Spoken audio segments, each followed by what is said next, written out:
Immigrer, c'est quand tu quittes ton pays pour, par exemple, trouver du travail, trouver une meilleure situation. Et quand on entend expatrier, c'est partir de son pays, mais quand on a beaucoup d'argent déjà, tu vois. Alors c'est pas la définition, c'est pas du tout ça, mais comment les gens l'interprètent, c'est ça. L'intérêt de ton film, c'est de dire pourquoi il y en a qui s'appelleraient expatriés et d'autres immigrés, alors que ça veut dire la même chose.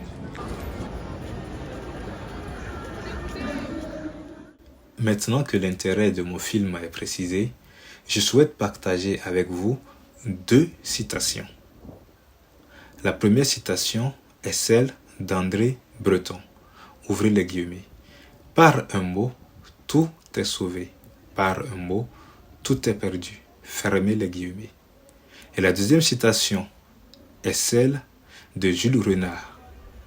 Il dit « Si le mot « cul » est dans une phrase, le public fut-il sublime n'entendra que ce mot. » Ce mot immigrant, moi j'aime pas trop, il me plaît pas en fait. Tu veux dire immigré, t'aimes pas trop Immigré. Pourquoi? Parce que ça a une Parce- peut-être connotation, je sais pas. Pourquoi on n'appellera pas, pourquoi le mot immigré concerne que les personnes qui viennent d'Afrique, D'Asie.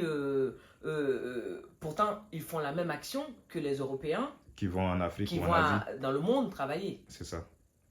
Donc, expatrié, ça sonne bien. Immigrant, ça. Après, je parle de mon avis, hein. Ouais. Ça fait peur. Je trouve c'est choquant. Ça a l'air. Le mot, quand tu l'entends, c'est comme c'est quelque chose de pas bien. Mon ressentiment, Ouais. je pense que pour la même action, il y a un mot mieux pour une population Oui. et l'autre qui, moi, je trouve, est rabaissant. C'est une question de position aussi. Je pense que dans l'esprit occidental ou français, en l'occurrence, tu as toujours, entre guillemets, ce sentiment d'ascendance qui existe, je pense.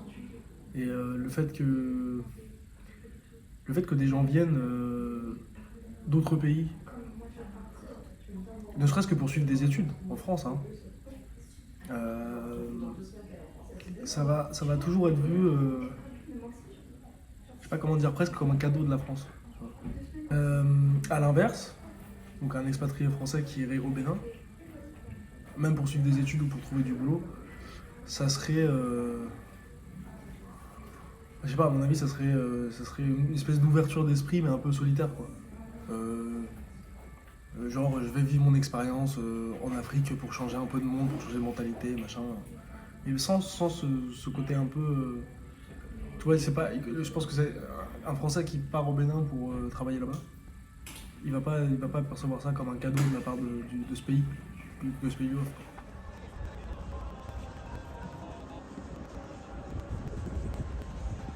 Au Bénin, donc d'où je viens, que je connais mieux que les autres pays d'Afrique, Ouais. dans les débats, que ce soit politique ou quelconque autre thème, Ouais. je n'ai jamais entendu qu'on ait désigné un ressortissant français ou de quelconque autre pays, même pas asiatique, Ouais. qu'on les ait jamais désignés d'immigrés. Tu vois, le thème qu'on connaissait tous, c'était expatrié. Ouais. Et moi, depuis, entre guillemets, mon bled, comme on le dit, quand moi j'entendais le mot immigré, tout de suite je pensais à ces gens-là qui venaient de façon illégale dans le pays, qui prenaient par la Libye, par les bateaux. Alors, imagine ma surprise quand j'arrive de façon totalement régulière avec mon visa et que je me retrouve tassé, on va dire, d'immigrés. Je ne comprenais pas vraiment pourquoi j'étais un immigré, alors qu'une même personne qui effectue la même action chez moi au Bénin est un expatrié. J'avoue que je n'ai pas compris. Alors, est-ce que tu penses que je ne serais plus un immigré si les gens ils avaient plus d'ouverture d'esprit. Est-ce que tu penses que je serais un expatrié alors dans ce cas? Mais je pense que si les gens avaient l'esprit ouvert, ils penseraient même plus à expatrier ou immigrer ou immigrant. Ils penseraient juste à une personne qui a quitté son pays pour travailler dans un autre. Ouais.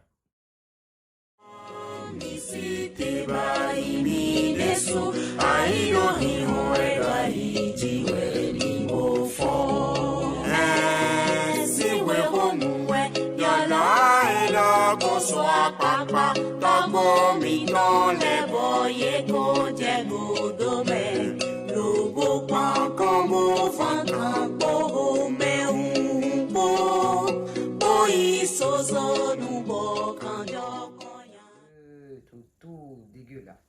Mais, allez, au dodo. C'est bien?